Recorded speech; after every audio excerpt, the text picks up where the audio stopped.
I think partly, we talk a lot about education of the 21st century and we talk a lot about the new curriculum and technology and all those things. And I think we don't talk enough about the individual. And one of the consequences, I think, of developments educationally and in terms of society is that the individual matters more. So if we take schooling as it was, let me use the United Kingdom as an example. In the Industrial Revolution and beyond that, the purpose of schooling in many ways was to fulfill the need of the world of work. So we need shipbuilders, we'll school shipbuilders. Whatever it is we need people to work in the cotton mills, we'll do that too. Now we're entering a sphere of kind of individualism. The mass approaches seem to be vanishing in the world of work in society in general, and therefore in education too, I think. And so the question becomes, what's it for? Why do we go to school? Because we don't, certainly in the UK, and I would suggest in many other countries, we don't go to school anymore for the mass production of workforces, but to enhance the chances and life chances and opportunities and well-being of the individual. So therefore we need to focus more on individual children's aspirations. And I think our education system, our schooling system, particularly at secondary age, is set up through economies of scale with schools that are so big that actually we don't get the chance to get to know the individual. We know their children's academic potential, we know their attendance record, we know their grades, we know if they're like me naughty, then we know that they're naughty. But apart from that, certainly for 80% of them, they're still part of that mass.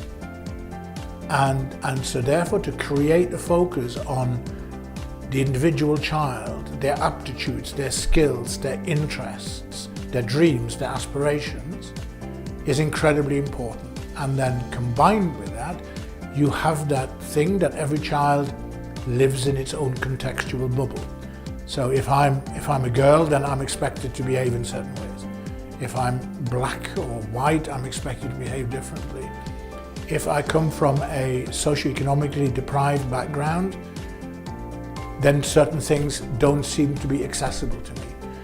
So to get to know the children individually better and their circumstances better allows us as educationalists to help them fulfill their own potential more.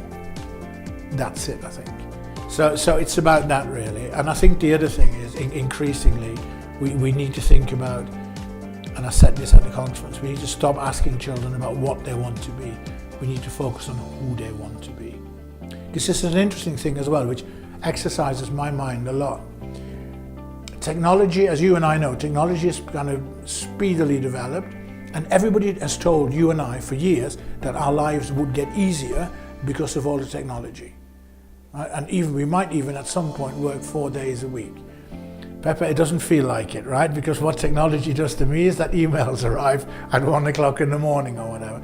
But I have the trust and the faith that at some point the technology will help people have more time. So one of the things we need to think about with our children is about the who they want to be, as in, if you had an extra day per week, how would you meaningfully use that? Surely not sit behind the screen for a whole day, but you might go and volunteer, or you might go and whatever. So it's about that development that sits with that as well, I think.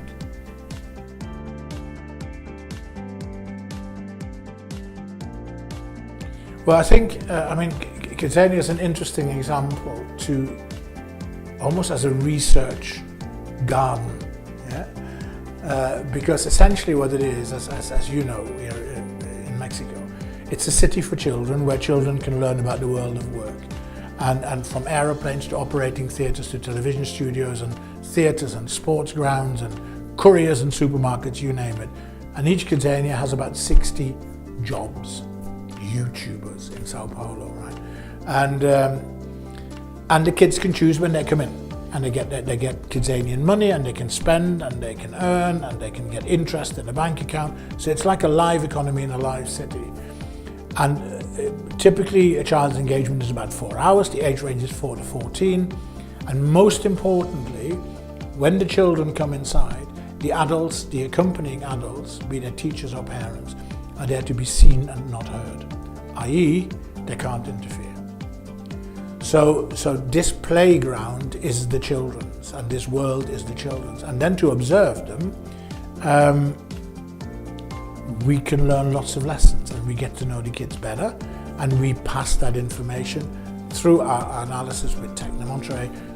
Through our analysis, we pass that on to educationalists and people like OECD and whatever. But to go to your point, there are differences. And what our research shows that they are perhaps not where we might expect them. So we've done research on what's children's first choices, and then we looked at who the kids are, right? And we've done this in Mexico, in the UK, in Turkey, in India, and we're doing all the others. And what we're finding is that between the nations, the differences are, as the statisticians say, statistically insignificant. Yes, and that's an interesting thing, and I think the answer to that is simple. I think there is something like a globalization of growing up. I had no idea in how many languages Peppa Pig exists, for example, and YouTube, of course, is a global phenomenon. And at the same time, KidZanias are in malls, in shopping malls, and sometimes when I travel a lot, I don't know which country I'm in, because when I walk into the mall, be that mall in Kuala Lumpur, be that mall in Mexico City, or be that mall in Dubai, I see the same brands. I see the same shop layouts, right? There's a Zara, an H&M, an Adidas, whatever it is shop in all of them. And literally you have to think, where am I today? So you think of the impact of that imagery and that storytelling on children, and maybe it's not a surprise that they're not that different, right? But there are differences within that are very clearly pronounced. So, and I think sometimes we, as the educators or the policymakers, thought that we were doing better than we are. So our research shows that all stereotypes are set at the age of 4, and probably before. And actually that they are as bad, if you wish, as they could be. So you take activities for 4-year-olds, you go to the aeroplane, cabin crew pilot, 90% girls cabin crew, 90% boys. And so it permeates throughout the city. And the interesting thing for me on that one is it's at the age of 4. So this is before they go to school. This is before they've been taught anything. This is before they've been institutionalized educationally. So where does that come from? You know, that comes from the family, that comes from grandparents, but that also must come from their environment, from the Peppa Pig in whichever language, and from the shopping mall they go to, and from the images they see, because they're still the pink and the blue. And I think we must not make the schools responsible for everything. There's a very it seems to be a global phenomenon, right? Schools have now been seen politically, at least, as the solution to all of society's ills. But if I reflected on the United Kingdom, sex education is the school's job. Drug education, it's the school's job. Knife crime, the school will deal with it. Where are the other components of society that are meant to be the role models and lead by example? I love the school that my wife's principal of, because it's a school that functions against the odds, and it also shows what's possible. And I don't just mean about the academic, right? So I walk into that school and every child will say good morning. And when I walk down the corridor, the children will hold the door open for me. They will ask me, if I say, how are you this morning? Their reply will be, I'm fine, thank you, how are you? That wasn't taught in a classroom, that was modelled by the other adults around them. And I think one of the things that our research shows is that, it's my question, particularly around the 4-year-olds before they go to school, who is the teacher? Who is responsible for where they are? We all are, aren't we? And the minute we realise that, the minute we know that we are role models, all of us, then we should stop throwing rubbish out the car windows. Yeah, it permeates through life. We should stop sitting behind screens all the time. We should put them away and have conversations. Very simple things that move those things on.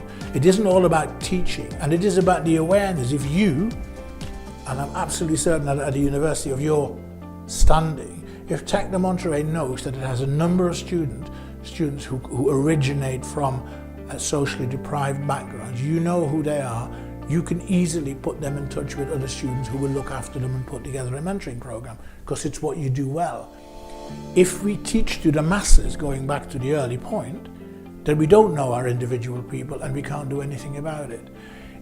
And in the end, I think we will harvest tremendous success if we do that, because it is about the individual and looking after them.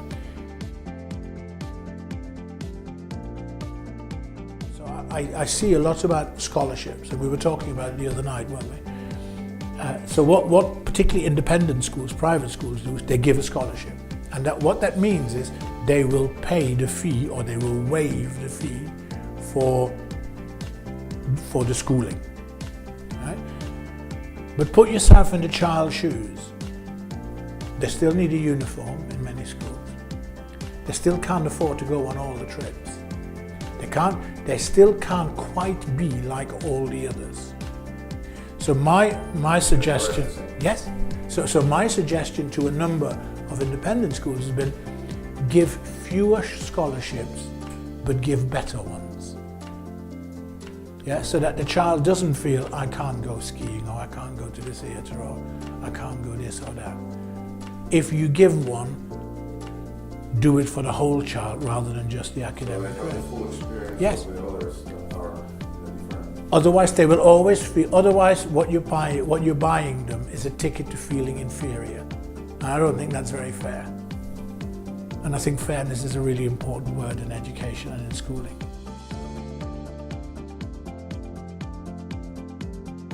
My wife is a principal of a school in England, of a number of schools, but one of those schools is in what is statistically seen as a very deprived area. And the school does exceptionally well. So the school gets some of those children to get scholarships to private schools because they've done so well. Academically, they've done so well. And they're now going to university, where she's now at the point as the principal where she sees her first cohort of children going through university. And we talk about this a lot. Those children are still from a deprived background, even when they go to university. And our education system still needs to provide additional support. Even when they're 20 and they've passed the entrance tests or whatever, they come from a background that is socioeconomically deprived, that often has parents who are not that well educated themselves. There's evidence that there are very few books at home. There's evidence that when those children start school that they have a limited vocabulary, that they have limited life experiences. And in many ways, in some of those aspects, they will always be slightly behind their peers as they grow up. And it becomes our responsibility, going back to your very first point, to keep knowing our individual children, students, and to keep providing support where it's needed, be that through mentors, or be that through additional tuition, or be that through additional activities. We have to keep supporting that until they come out of their cocoon and the butterfly can fly. But I think that's much later on, because I think confidence, for example, is something that takes a long time to build up in all sorts of circumstances. Simple example, a good friend of mine, Bill McFarlane, who was a television presenter in the UK, and Bill wrote a book called Drop the Pink Elephant. And I urge everybody who works with children to buy the book and read it, because it's about language, and it's about the language that we unknowingly confront our students and our children with. So when you do a tour of a school and you look at all the signs in the school, it tells you everything you can't do. Don't talk, don't walk on the left, don't run, negative, right? So Bill says, change the wording, put walk. Yeah. Please be silent, or whatever. Positive as the language. Ever since I've read that book, every email I write, I go back over and I take out the no's and the can'ts and the don'ts.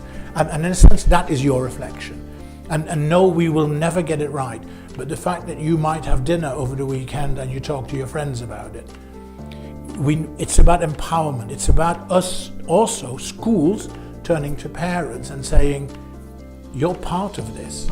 You may feel that we've excluded you of this process, but you're part of this. We can school your children without you, but we can't educate them without you. Yeah, so you need to take an interest when they come home and help and co-educate them at home. Ask them what their homework is, ask them what was difficult. Yeah? And maybe schools, I've said this to some elementary schools, once a week you should set a family homework.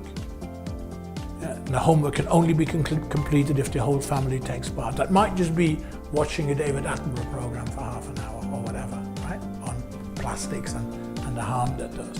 But I think schools are also guilty of this divide in that they've gone, well, we don't like parents coming in very much. We build a fence around the school or whatever it is, right? And I think we need to open those fences because as my wife's motto, the motto in my wife's school is, every child is everyone's responsibility. And I think that's right. Yeah, it isn't just, that's the school's job and that's the parent's job. And we need to reflect. The parent in Moscow who said to me, the father in Moscow, who said to me, my children, they're always in their room watching their television, or they're on their phones on the screen. They don't communicate with me at all. So I said to him, who bought the television? And who put the television in the room? And do you sometimes knock on the door and say, can I come and watch with you? I said, stop blaming the technology and other things. Reflect on your own behavior and think, actually. And I think that people are busy, I get it. People are working, they're busy, they get tired. But I think people need to spend more time with their kids meaningfully. And schools need to encourage that.